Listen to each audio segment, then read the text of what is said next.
Hello everyone and welcome back to Algebra 1. Today we are going to be continuing with concept number 1 and it is on solving linear and quadratic equations. So we are going to this time learn on how to solve by using the process of elimination.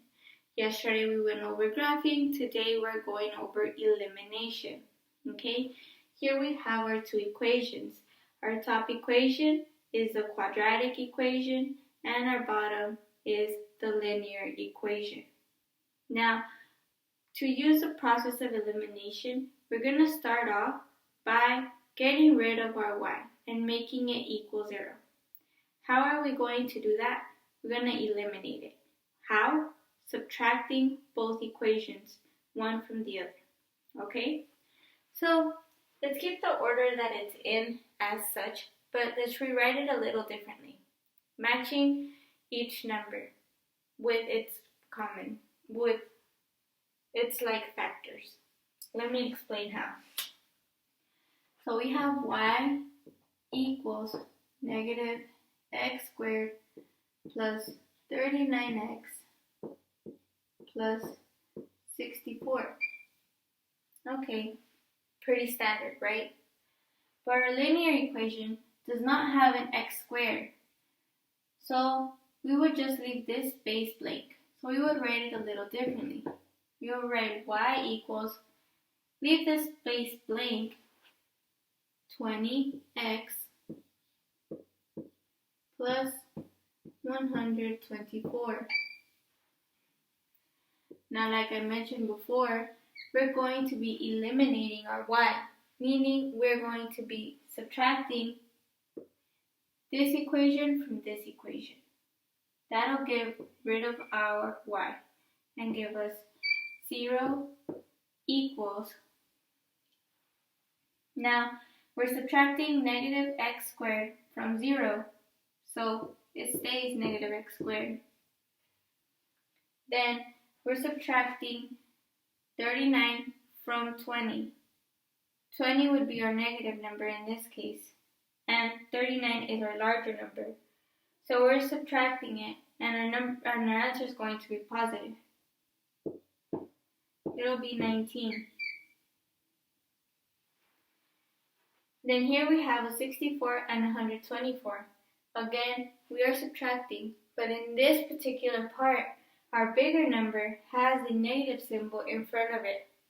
Not right here, but over here, making this a negative 124. So when I subtract 64 from 124, it'll give me minus 60. Okay? And now, this is what I am going to go ahead and work with.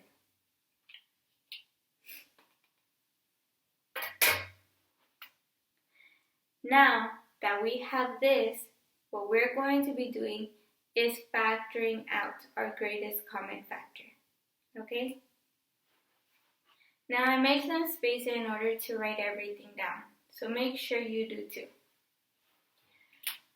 Okay, like I mentioned before, we're going to get our greatest common factor, which in this case scenario is a negative 1, because that is the same number that goes into all of these. Okay, so it's going to be 0 equals negative 1, or just a negative symbol as well. X squared minus 19 plus 60. Our signs just kind of alternate, but the rest really doesn't. Now we're going to go ahead and factor this further. Okay, so we're going to take our 60 and factor the 60 out. 1 times 60, 2 times 30, 3 times 20, 4 times 12, 5 times 8, 5, 5, 10, 15, 20, 25, 30, 35, 40, 45, 50. It's actually,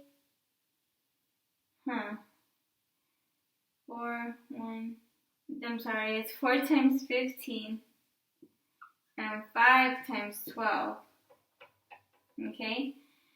Then it's 6 times 10. And I believe that is all the factors for 60. Okay, now that we have that, which two would give us a negative 19 when combined? A negative 19, yet a positive 60. That means that when they're multiplied, they are both going to have to be negative in order for when they multiply, give us a positive, but when they're combined, give us a negative. If I look right here, I have a 4 and 15. I know that negative 4 and negative 15 combined give me a negative 19, yet when multiplied, it gives me a positive 60. So those are going to be my two factors. We remember how to do this, right? X minus 4 and x minus 15.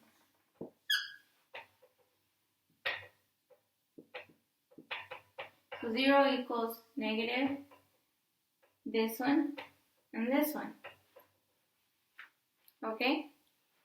What do we do next? Now that we're here, we're going to go ahead and take this and solve for x by using the 0 property. So x minus 4 equals 0 and x minus 15 equals 0. We know that in this case, x is going to equal 4 and x is going to equal 15. How do I know that off the top of my head? Because I want to get x alone. And to move 4 from this side to this side, I have to add it. Okay? So that means I'm just over adding a 4 to 0. It's going to give me a 4. Same thing on this side. I have a negative 15. I'm going to add a 15. It's going to give me 0. And when I add 15 to 0, it gives me 15. Okay? So those are our 2x coordinates. Now let me show you real quick what we're going to do with those. Now what I'm going to be doing is I'm going to be taking my x coordinates and plugging it into my linear equation so I can solve for y, the corresponding y coordinates. Let me show you how to do that very quickly.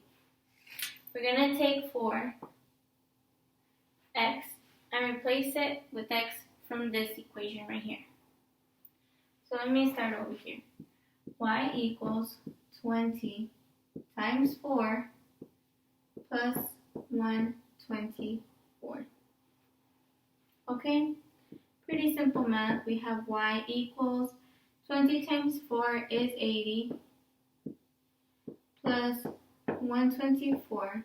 That gives me 204 for my y value. So that coordinate is actually going to look like this.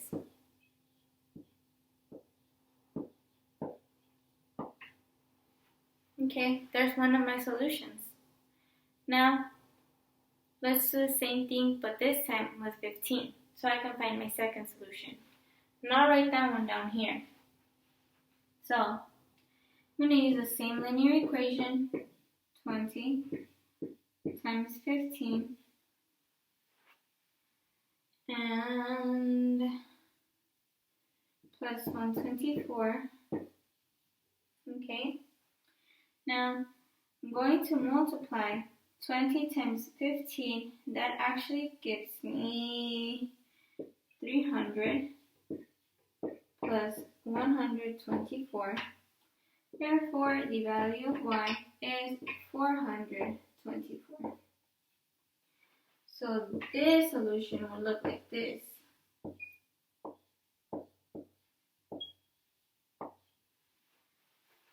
Those are some crazy numbers. Imagine if you needed to graph them. But nonetheless, let's go ahead and go to your assignment for today. For your assignment today, I kept the top part, which was the quadratic equation, the same, but I did change the linear equation. But it's following the same exact thing that we just did. Follow it step by step.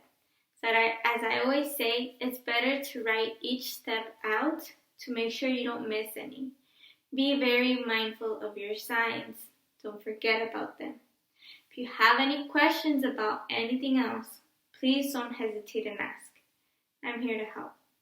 I hope to be hearing back from everyone very, very soon, and I hope you all have a very wonderful rest of your day. Goodbye.